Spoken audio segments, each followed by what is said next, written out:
Hello friends, this is doctor Aditi Jain and you all are welcome to my YouTube channel ज्ञानवारिधि।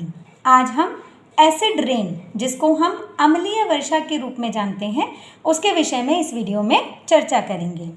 जैसे कि हम सब जानते ही हैं कि आजकल उद्योगों की, कारखानों की, वाहनों की संख्या निरंतरता से बढ़ती जा रही है। तो इन उद्योगों, कारखानों, वाहनों या तेल शोधक जो यंत्र होते हैं, उनसे निकली हुई carbon dioxide, nitric oxide, sulphur dioxide आदि गैसेस जो हैं वो हवा में घुल जाती हैं और ये गैसें वायुमंडल में पहुंचकर वहां पर पहले से जो उपस्थित जल वाष्प है उसके साथ मिलकर रासायनिक क्रिया करके सल्फेट तथा सल्फ्यूरिक अम्ल का निर्माण करती हैं। और ये जो अम्ल बन जाते हैं वो अम्ल वर्षा के साथ अम्ल वर्षा के रूप में धरातल पर पहुंचते हैं और इसको हम अम्ल वर्षा के नाम से जानते हैं। नॉर्मली जो शुद्ध जल होता है हमारा, मतलब प्योर वाटर जो होता है, उसका पीएच मान 5.5 से 5.6 के मध्य होता है, लेकिन अम्लीय वर्षा में ये पीएच स्तर जो है वो 5.5 से कम हो जाता है।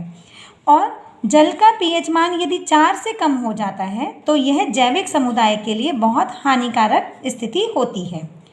जो अम्लीय वर्षा होती है ये प्राकृतिक रूप से अम्लीय होती है, क्योंकि जो भी गैसेस एनवायरनमेंट में हमारे पहले से ही अवेलेबल होती हैं, जैसे कार्बन डाइऑक्साइड है वो ऑलरेडी अवेलेबल है और उसमें जब हमारी सल्फर डाइऑक्साइड या नाइट्रस डाइऑक्साइड मिल जाती है, नाइट्रिक डाइऑक्साइड मिल जाती हैं, तो वो बहुत ज़्यादा एसिड फॉर्म कर देती हैं और यही एसिड रेन के साथ हमारे पास पृथ्वी पर आ जाता है।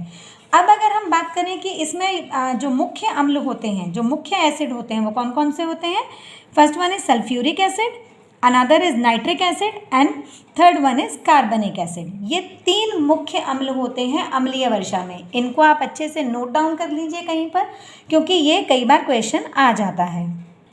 अब हम बात करते हैं अम्लीय वर्षा से होने वाले प्रभावों की। तो सबसे पहले हम बात करते हैं इन जनरल, मतलब जनरल किसी बिल्डिंग पर या किसी नदी नालों पर इत्यादि के रूप में कहाँ कहाँ पर प्रभाव पड़ता है, पहले हम उनको डिस्कस कर लेते हैं।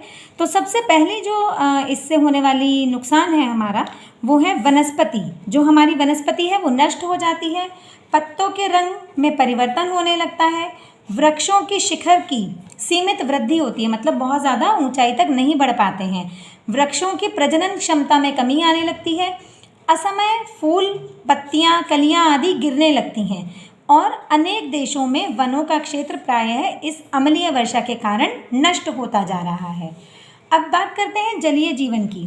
तो जलीय प्राणियों की भी मृत्यु होने लगती है अम्लीय वर्षा के कारण, क्योंकि एक एग्जाम्पल हम मछलियों का ले लेते हैं। तो मछलियां जो हैं वो अपने शरीर में लवण के स्तर को संतुलित नहीं रख पाती हैं और जस्ता, सीसा, कैडमियम, मैग्नीज, निकल आदि विषाक्त तत्वों की मात्रा उनके शरीर में अधिक हो जाती है, जिसके कारण मछलियां या अन्य जीव जो है वो मृत्यु को प्राप्त होते हैं। और इन मछलियों या अन्य जीवों को जब मनुष्य उनको भक्षण करता है तो वो उसका शरीर भी प्रभावित होता है। अब बात करते हैं हम मृदा की। तो मृदा जो है, मिट्टी भी हमारी अम्लीय हो जाती है और उसके कारण उसकी उत्पादकता में कमी आने लगती है। साथ ही भवन है, जो ऐतिहासिक इमारतें हैं या पुरातत्वीय दृष्टि से महत्वपूर्ण भवन आदि हैं, उनमें भी अम्लीय वर्षा के कारण उनकी सुंदरता कम होने लगती है, उनके पत्थरों पर प्रभाव पड़ने लगता है। तो इस तरह से वो जो भवन है वो भी बहुत ज़्यादा क्षतिग्रस्त हो जाते हैं अम्लीय वर्षा के कारण। अब हम बात करते हैं मनुष्य के स्वास्थ्य पर पड़ने वाले प्रभावों के विषय में।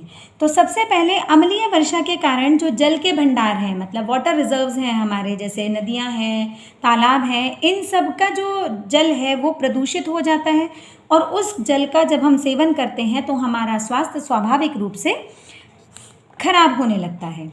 और कार्बन मोनोऑक्साइड जो है वो मनुष्य के रक्त में हीमोग्लोबिन के अणुओं की संख्या को बढ़ाने लगती है और ऑक्सीजन की तुलना में वो अणु 200 गुना अधिक हो जाते हैं और इस रूप में वो संयुक्त होने लगते हैं, जिससे जो सांस है उसमें घुटन होने लगती है मनुष्य को। देन सल्फर डाइऑक्साइड जो है औद्योगिक नगरों के ऊपर धूम्र या कोहरा आदि का निर्माण करते हैं और वो उसके ऊपर पूरी तरह छाया रहता है, जिसके कारण हमें श्वसन में समस्याएं उत्पन्न होती हैं। सल्फर डाइऑक्साइड के द्वारा आँख, गले तथा फेफड़ों में संक्रमण भी होने लगता है। साथ ही वायुमंडल में नाइट्रोजन ऑक्साइड के सांद्रण में वृद्धि होने से श्वसन की क्रिया में कठिनाई होने लगती है, मसूड़ों में सूजन आने लगती है, शरीर के अंदर रक्तस्राव होने लगता है और ऑक्सीजन की कमी हो जाती है। साथ ही निमोनिया तथा फेफड़ों का कैंसर आदि की समस्याएं भी उत्पन्न होने लगती हैं। तो अगर हम बहुत सूक्ष्म तरीके से देखें तो हमारे फेफड़ों को, हमारी श्वसन क्रिया को और उसके अलावा भी बॉडी के हर पार्ट को अम्लीय वर्षा से बहुत ज़्यादा नुकसान होते हैं। अब हम बात करते हैं इन नुकसानों से बचाव के लिए कुछ समाधानों की, सुझावों की।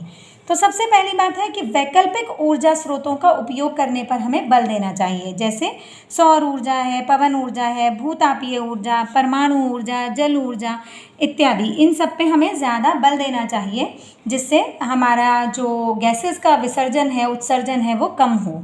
देन द्विपहिया वाहन जो होते हैं, हमारे टू व्हीलर्स जो होते हैं, उनका प्रयोग हमें कम कर देना चाहिए, क्योंकि उसमें कार्बन मोनोऑक्साइड बहुत ज़्यादा मात्रा में निकलती है।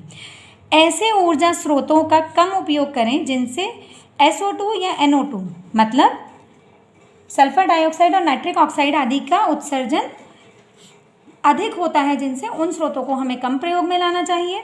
पानी और मिट्टी में चूने का उपयोग करना चाहिए, जिससे उसकी अम्लीयता कम हो सके। साथ में कारों में कैटालिक कन्वर्टर लगाया जाना चाहिए, जिससे जो गैसेस निकलती हैं वो कन्वर्ट हो जाएं और जो हजार्डस गैसेस हैं वो कम मात्रा में निकलें। होप ये वीडियो आपको पसंद आया होगा। अगर आपको मेरे वीडियोस पसंद आते हैं तो उन्हें लाइक, सब्सक्राइब और शेयर करना ना भूलें। थैंक